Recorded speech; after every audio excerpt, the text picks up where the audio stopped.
When a family breaks apart, the hardest hit is often on the children. And today I want to address a painful reality many face during divorce: the intentional and unintentional consequences of alienation. I want to start off by saying kids need two things in life. The main things they need in life. Number one, to feel loved. Number two, to feel safe. And when I say feeling safe, not just security safe, but emotionally safe as well. And a lot of the time what happens, and I've been seeing this so much in the community lately, where a husband and wife are separating, the husband reaches out for support, and the common theme across most of them is the wife is withholding visiting rights to the father. Now, for obvious reasons, if the father is abusive or an alcoholic or a drug addict or any of those harmful things of those first two that I spoke about, so if the father doesn't love his kids or if he doesn't make them feel safe, for obvious reasons there are then reasons to withhold visiting rights to the father. But a lot of the time the marriage went south. He may have, even worst case scenario, he neglected his wife. For obvious reasons, she's filed for a divorce, but then what does she do? She starts withholding visiting rights to the child. And that is very, very unfair to the children. So just because your husband did not meet your requirements and your needs as a husband, that does not give you the right to say that he's going to be a poor father.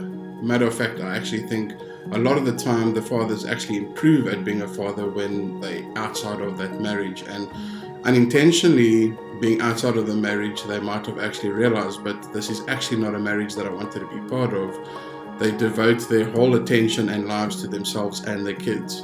So what I wanted to touch base on today was to those ladies out there, and even men, this happens to ladies as well, is don't alienate your children to spite your husband or to get revenge on your husband. It's not fair for them. They did not ask for any of this. You and your husband brought the child into this world through love. At one stage, you and your husband did have a child together and you were happy. So you guys both have equal rights in being part of that child's life. And the best approach would be to keep your focus on the children at all your decisions that you guys make when you go through the divorce. A 50-50 split is always the best approach because a child cannot just have one parent bringing them up. They have to have both the mother and the father figure in their lives. And what I've also noticed a lot happening is a wife leaves the husband, alienates the father from the children. She's got a new boyfriend or even potential husband already. And I want to let you know that that guy, no matter who he is, cannot replace the child's original father. Again, if the child's father is abusive and should not be unsupervised with the child, fully supports that block. But in all other circumstances, take a hard look at what you're actually doing. Childhood trauma is a real thing. So my question to you is, if you've got a son and a daughter and they one day get married and let's say their marriage goes south, my question then to you is, would you want to see your child being alienated from their children, your own grandchildren not being able to see their mother or father? And I can guarantee you your answer is going to be no. So don't be the childhood trauma to your own kids. Your marriage didn't work out. That's fine. People can build up, people can rebuild.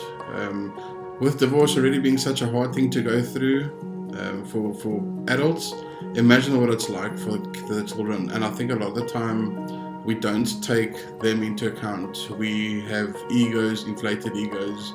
I know from a man's perspective as well, it's really hard to take your ego out of the situation and make rational decisions.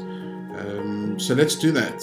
I think I would really like to encourage everybody to do the right thing, not for your own self, but for our children. And I really hope this message landed to the right audience. But till next time, take care, look after yourself, and we'll talk again. Cheers, brother.